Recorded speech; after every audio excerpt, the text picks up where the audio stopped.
Metea Valley travels to Naperville Central for a late-season DVC matchup. The Redhawks, with a win, can clinch at least a share of the conference title for the second straight season. The Mustangs look to play spoiler and secure third place in the conference behind Central and Naperville North.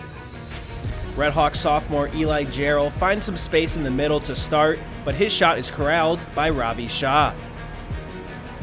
Jarrell was involved early on, but it wasn't until 30 minutes in when this pass from Carter Adams finds him and his header gets past Shah, who comes off his line trying to stop the play.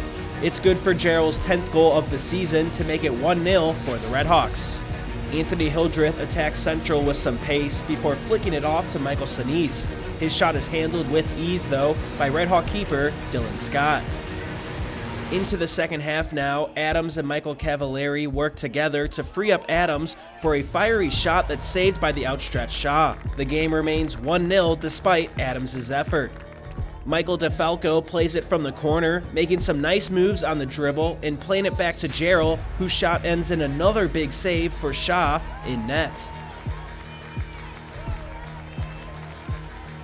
A long throw-in for Central pings off both a Redhawk and a Mustang, but it eventually trickles to a patient Ludo Galena, who controls it and hits it through the empty side of the net to make it 2-0 for the Redhawks.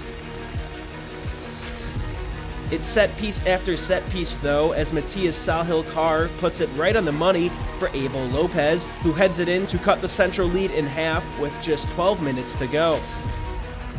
Late in the match, Senese has a dangerous free kick, but the low ball is corralled by Scott, and Central holds on to win 2-1. They finish with 4 wins, 0 losses, and 1 draw in DVC play, which is good enough to be named co-conference champions with Naperville North. Obviously, North was a very tough game, but we were able to get a good enough result there to keep our chances going, winning the DVC. I think overall, going 5-0-1 or 4-1 in the DVC is still a good result for us. Oh yeah, I think this kind of proves the way we can play, and I think it'll give us some confidence and hopefully some momentum going into playoffs. And I think we have another game. I'm not sure who it's against, but we got to win that one, and then hopefully that'll boost us into the playoffs.